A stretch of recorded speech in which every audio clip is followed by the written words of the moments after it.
Hi, it's Charles Marsala with the Crew of Awe. And today I'm interviewing Brian Werner with the Tiger Creek Sanctuary. It's great to drive out here outside of Tyler, Texas. Brian, tell me, how did you get started with Tiger Creek? Well, I always had an interest in tigers since I was a kid. My hometown's Cincinnati, and they're well known for the Bengal tigers. And so, Charles, what we did is growing up, we had a fascination for these cats. You know, I was just really interested in them. And it grew from that. And then I found myself, fast forward about 29 years later, forming Tiger Creek Wildlife Refuge. How big is Tiger Creek? Well, we have about 140 acres right now. We've picked up an additional 100 acres for development in the future. Now, understand, this is your 20th anniversary? It is. We've been around 20 years now since we've incorporated. Okay, and you have about how many cats? I believe we have about 37 here today. We've rescued a lot of cats off and on, and over time and attrition, we've probably lost as many as we've rescued. In the species, is it just one or is it just tigers? Or do you have more than tigers? Well, it's interesting. Tigers is one of the main focus here, but we do on cage space availability take in lions, leopards, cougars, and other big cats like that. And how do you get those other big cats? What's the outreach program? I understand you have cats coming in from private owners, from places being closed down. Yeah, a lot of our cats come from private sector, non-government organizations, NGOs, where they may shut down, maybe they don't have enough funding. Occasionally it's an abuse or a displaced cat needing a home, but and sometimes it's just simply they just need to be rehomed. That's pretty much about the nutshell of it. So are there any, as far as the species, do you interact with a lot of the other tiger sanctuaries in the U.S.? And about how many are there? So the average person, I think, doesn't realize how much effort's being done in the U.S. to save tigers. In Sure. your facility here, you're expanding, you're putting a lot of your own personal energy into this program. Yeah, what we're doing here is building a model facility for others to duplicate. We're trying to set the standard for these so-called sanctuaries. I look at us more as a wildlife refuge than a sanctuary because we're kind of a hybrid. While we rescue animals, we also believe in conservation and education. So we have a strong underlying tone on the conservation and an outreach program that's pretty progressive with the educational. You have students here that are interning, that they're going to become veterinarians? Are they working with Right. colleges and other DNA? Because as these species become close to extinct, it seems like there must be a lot of effort being done to know how to save a few of them from, if they're gone in the wild, that we could reproduce them or do something with them. Yeah, we have a lot of different undergraduates in an undergraduate program that we've set up, and that program is for our interns. It's usually wildlife majors, biology majors, veterinary science majors, even vet technicians. And they come in and get some experience, some hands-on, and get to learn about the cats and working with the cats. And basically, we think of this as a conservation training zone, if you will.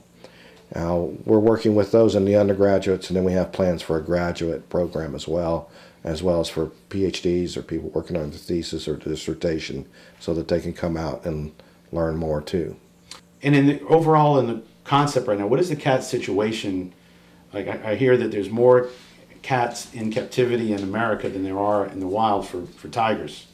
Is that true? A lot of misconceptions. A lot of people think that there's more captive tigers. Mm-hmm. They think there's more captive tigers than there are in the wild. Now, originally that was true. At one point in time in history, back in the early 90s during the exotic animal boom, there was this huge influx. But the breeding has been more managed, so there's less cats being bred unintentional or intentionally. And it's just tightened up. Regulations itself's tightened up to have these animals. So now I would say that the captive tiger population is probably about the same number as what's in the wild of Asian minor. Okay. On a note, you have a couple of famous animals here. So you've been selected by Ringling Brothers, I hear, and Michael Jackson. Who are some of the animals you've taken in? Yeah, we've got 2 tigers from Michael Jackson. He used to rotate through his cubs. He would get them as little babies and raise them up to a certain age, and then he would get rid of them, and then he would get 2 more. So we're not the only facility in the country with some of his cats, but we do have 2 of his. One has since died of natural causes of old age and attrition, but the other one's still alive out here. And then we've had some come in from Ringling Brothers and other facilities.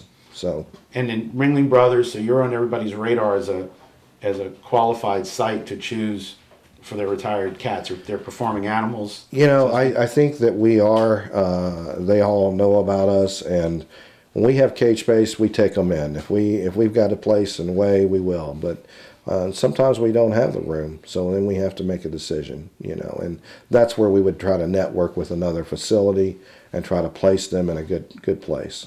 Now, did you know, you're very passionate about this, did you know from when you were 5 years old or something you were going to be a tiger advocate? Or Well, and honestly, in honesty, I was 4 or 5 years old, and I remember it was a Labor Day. The reason I remember it is it was reinforced with a picture, and my mother took the photograph of me standing there, and I told her that when I grew up, I was going to help these tigers and save tigers. at 4 years old? I was 4 years old, yeah. So. And then what was the first step? What did you do something when you were a teenager? Did you wait throughout the service? And I say I was 4. I may have been 5. It was 4 or 5 years old. But I didn't know. I just knew that they were endangered, and I remember her reading to me what they were saying on the signage, and I just thought they were beautiful. And ever since then, I loved cats, and I really had an affinity for tigers. All right. And now, when someone comes here to visit, what primarily do they get to do here at the facility? What do they see? And sure, our visitors is one way people can get involved. There's 2 ways. They can donate money, of course. They can go online and hit donate at tigercreek.org. Or they can come to the park, come and support it, see the cats, and learn about it. And it's a great opportunity for them to see these animals. And we think that's the most meaningful way. And when they see these animals, tell us a bit about what you have. You have another expansion going on right now. You've grown in the last 20 years from the original cages to the... Right. We've been expanding into some larger, more natural settings, and we have those built out, and we're almost completed with them. We're probably about 85%, completed. But they're going to go out and see these cats. They'll get a guided tour. They'll learn more about them and get a chance to interact with one of our animal handlers, animal keepers, people that work with these cats daily. And while we may not handle them without caging, we do handle them and teach them cage manners. And part of that is the target training and some of the positive reinforcement we do with feed. Through training methods, you're able to inspect these animals. We can get them to rise or sit, and it allows us to observe them close in behind the chain link, and we can make decisions on if they need something. Brian, thank you. We'll look forward to coming back here. And if you're in the area, or if you're a Tiger fan from LSU and you're driving by, or a Tiger fan from Detroit or any place in America, stop by Tiger Creek Sanctuary. Thanks, Charles, and we appreciate you saving tigers one by one. All right. Thank you.